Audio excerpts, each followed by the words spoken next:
साथियों, राजनीति भी बड़ा गजब का चीज है। डर कोई और रहा था, डर कोई और गया। इस दौर में जो डर रहा था उसी ने डरा दिया और इंडिया गठबंधन के भीतर सेंध लग गई। राजनीतिक तौर पर या सियासी तौर पर इंडिया गठबंधन का एकजुट होना मौजूदा दिल्ली सत्ता को बर्दाश्त शुरू से ही नहीं था। सियासी तौर पर उसके लिए अपनी राजनीतिक जमीन पर खतरा खुलेआम दिख रहा था, क्योंकि इस भारत देश के भीतर ने जनता ये बात तय कर चुकी है कि इस पार या फिर उस पार, और सत्ता की राजनीति ने यह तय किया है या तो हमारे साथ या हमारे खिलाफ। और यही सियासत इंडिया बनने के बाद जो है उसके लिए घातक साबित हो रही थी। और अगर ये कहे कि राज्य दर राज्य,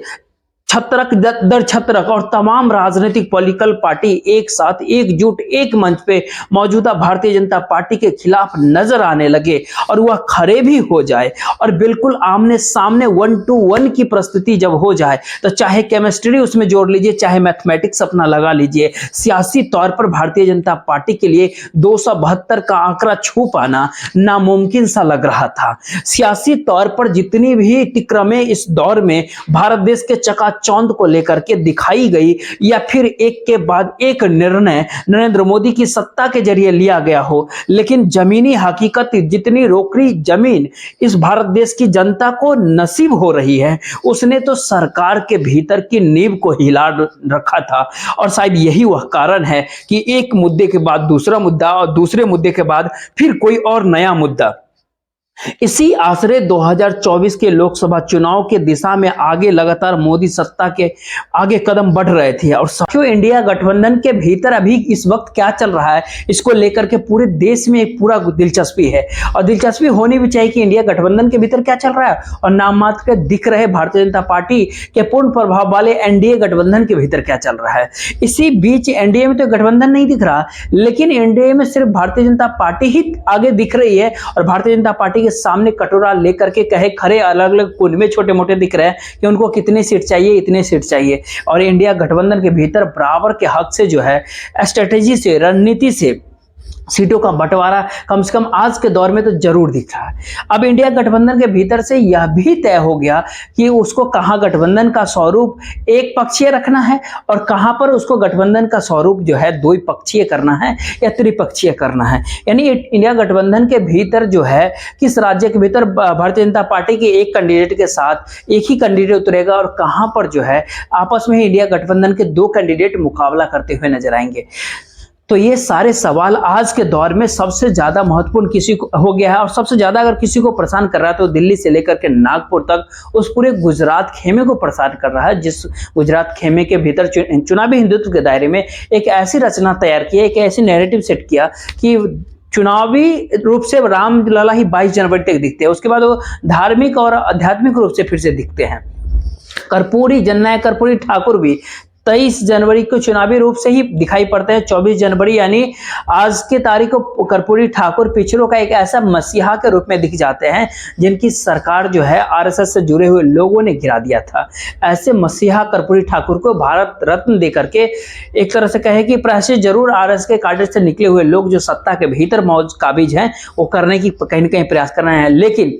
ये सारे चीज को करने वाले को भी कहीं ना कहीं बधाई मिलना चाहिए। लेकिन बात इंडिया गठबंधन की अगर करें तो इंडिया गठबंधन को लेकर क्या है जो सबसे बड़ी चौंकाने वाली खबर आई, जिसने भारतीय जनता पार्टी को चुनावी रूप से काफी परेशान करके रखा हो, वो पश्चिम बंगाल से खबर निकल के आती है। एक कोहरे के कारण सड़क दुर्घटना में एक हल्की पल्की चोट जरूर ममता बनर्जी को लगा, लेकिन जो सियासी चोट ममता बनर्जी ने कर दिया उस भारतीय जनता पार्टी को दिया, या फिर भारतीय जनता पार्टी ने अपनी सीटों की संख्या को 0 से 1, 1 से 2 और 2 से बढ़ाकर 18 पश्चिम बंगाल में करने के में सफलता हासिल कर लिया था।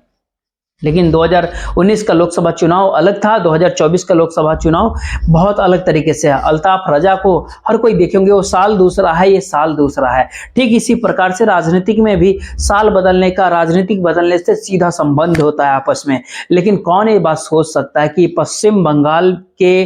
लाल एस्टेट से मुंबई के दलाल एस्टेट तक भारतीय जनता पार्टी जद्दोजहद अपना कर रहा हो। कौन ऐसा सोचता, कल्पना करता कि मुंबई में भारतीय जनता पार्टी की जो हिमाकत, बीजेपी के बीएमसी का चुनाव करा पाने की स्थिति में नहीं है। कौन ये बात सोच सकता है कि कलकत्ता के भीतर पैर रखने की जो भारतीय जनता पार्टी ने कवायद अपनी शुरू की थी, वो पैर रखने के पहले ही पैर उखड़ने की कवायद में तब्दील हो जाती है। आज इसी कारण से जो है टीएमसी के मुख्यमंत्री, पश्चिम बंगाल के मुख्यमंत्री एक ऐलान किया और सभी 42 लोकसभा की सीटें पे अकेले, पश्चिम बंगाल के सारे लोकसभा की सीटें पे अकेले लड़ेगी। उसके बाद भारतीय जनता पार्टी के खेमे में भीतर भीतर पूरी खलबली और ऊपर से खुशी दिखाई पड़ती है।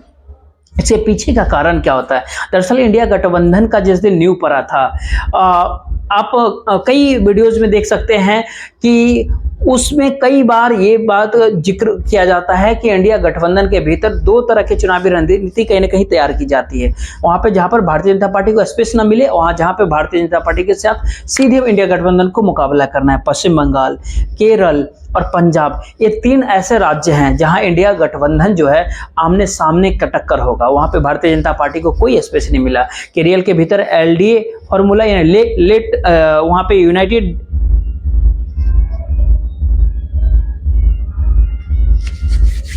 केरल के भीतर में एलडीए फॉर यूडीएफ, वहां पे यूनाइटेड डेमोक्रेटिक फ्रंट और लेफ्ट, ये दोनों आमने सामने लड़ेगा। और यही केरल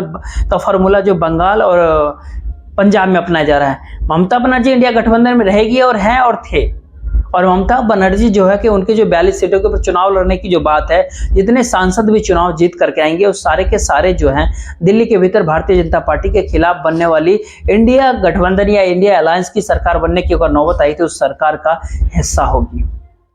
लेकिन सवाल ये होता है कि 42 सीटों के ऊपर लड़ने का ऐलान क्यों किया इंडिया गठबंधन के ममता बनर्जी ने? तो यही केरल फार्मूला है जो भारतीय जनता पार्टी के लिए कहीं ना कहीं चिंता की विषय है। अब केरल फार्मूला ये होता है कि भारतीय जनता पार्टी को स्पेस नहीं मिलता है। पिछले लोकसभा चुनाव की अगर बात करें तो 2019 की करीब 10% वोट भारतीय जनता पार्टी को मिले थे केरल के भीतर। केरल के भीतर जो चिंताएं की लकीर थी, लोकसभा के बाद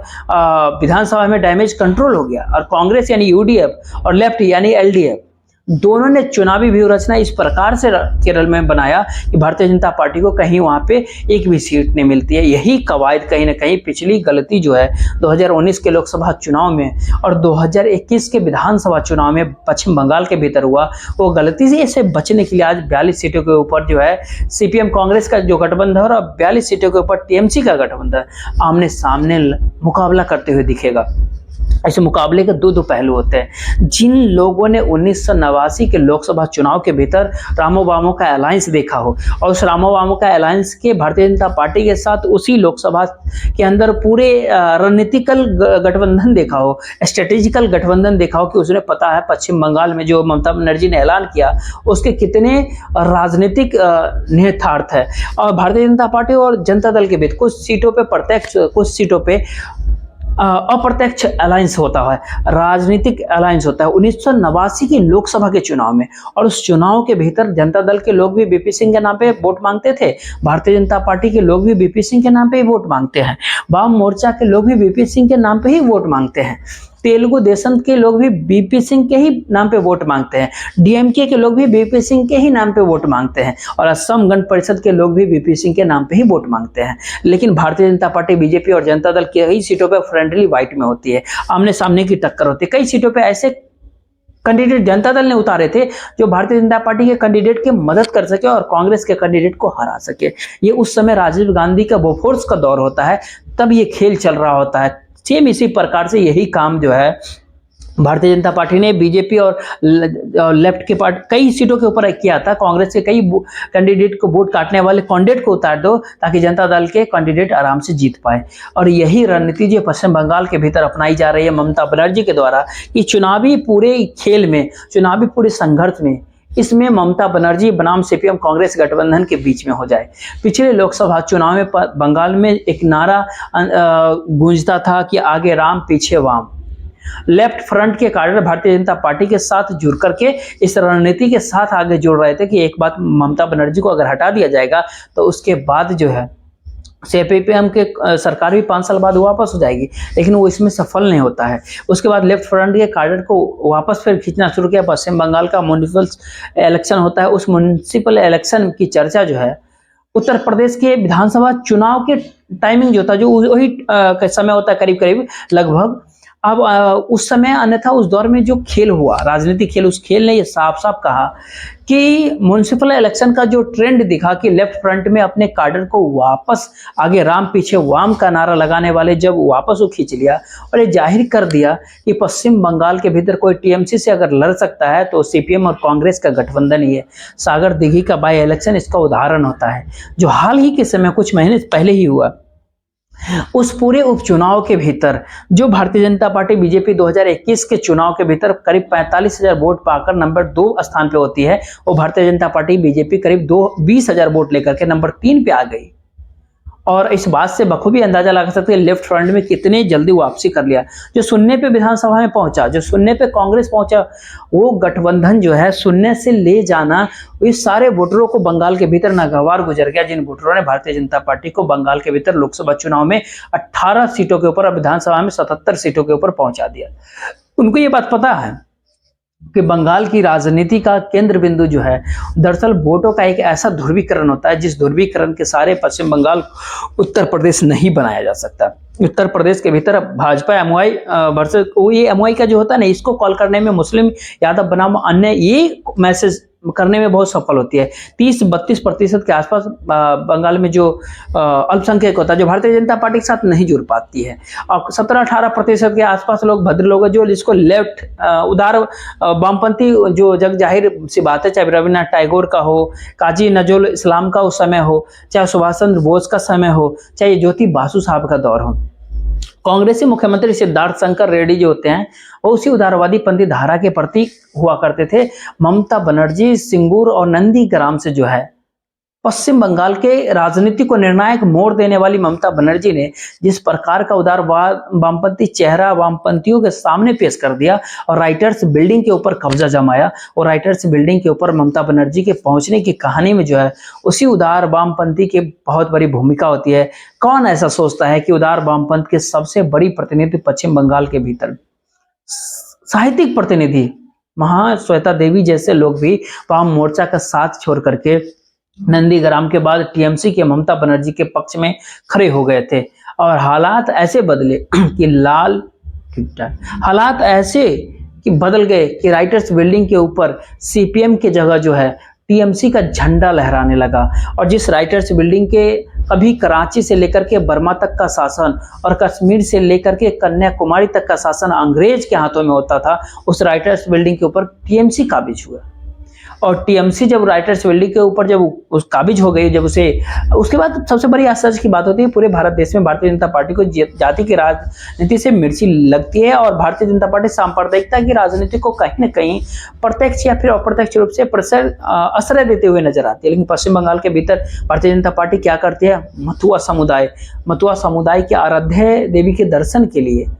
कोरोना की दूसरी प्रचंड लहर के दौरान जब कोई दूसरे भारत देश का किसी दूसरे देश का नेता कहीं दूसरे देश में नहीं जाता, भारत के प्रधानमंत्री बांग्लादेश गए थे। अब ये जो होती है पूरी की पूरी राजनीति का व्यवस्था, राजनीति की पूरी बेबसी, और राजनीति की इसी बेबसी ने कि सांप्रदायिकता के नैरेटिव के सहारे पश्चिम बंगाल को जीता नहीं जा सकता, तो भारतीय जनता पार्टी ने पश्चिम बंगाल में वही राजनीति शुरू कर दिया जो राजनीति जो है मंडलवादी पार्टियों ने, जनता दल परिवार की पार्टियों ने इस भारत देश के हिंदीवासी राज्यों के भीतर अलग अलग समय में देखा। लेकिन सवाल वही उठता है, घूम फिर कर सवाल वही उठ जाता है जो मुंह की खाती है कांग्रेस 2 लोकसभा चुनाव से सॉफ्ट हिंदुत्व और धर्मनिरपेक्षता के बीच में सॉफ्ट हिंदुत्व का जो रास्ता अपना करके उसी तरह भारतीय जनता पार्टी पश्चिम बंगाल के भीतर अगर मुंह की खाई अपनी सांप्रदायिकता की राजनीति की अगर जगह जाति की राजनीति, मंडल की राजनीति, जो जिसका फोट है, जो जिसका एक्सपर्टीज होता है, जो जिसकी विशेषज्ञता होती है, पहुंचते उस राजनीति के भीतर वो पारंगत होता है, उसकी विचारधारा पारंगत होता है, उसकी विरासत पारंगत होती है। भारतीय जनता पार्टी बीजेपी न तो बंगाल की बंगालियत में पारंगत होती है, न ही बांग्ला के भीतर बांग्ला नेशनलिज्म जो तो बांग्ला उपराष्ट्रवाद में नहीं पारंगत है, न ही बांग्ला मिजाज को समझ पाती है, और न ही बंगाल के उस विरासत को समझ पाती है जिस बंगाल के विरासत में जिस ब्रिटिश साम्राज्य के दौर में सूरज उसके साम्राज्य में डूबा नहीं करता था, उस पूरे साम्राज्य को कलकत्ता से अपनी राजधानी उठा करके दिल्ली लाने में विवश कर दिया था। ये पश्चिम बंगाली जनमानस होता है जो ब्रिटिश साम्राज्य को हिला सकता है, तो भारतीय जनता पार्टी और नागपुर के साम्राज्य के भला बिसाती क्या होती है। यही कारण है कि पश्चिम बंगाल की राजनीति में सीपीएम के सामने एक वैचारिक लड़ाई लड़े, सीपीएम के सामने टीएमसी के सीधी लड़ाई लड़ने, और इसी के कारण पश्चिम बंगाल के राजनीति में ममता बनर्जी के 42 सीटों के ऊपर चुनाव लड़ने से बहुत ज्यादा बेचैनी भारतीय जनता पार्टी के भीतर है।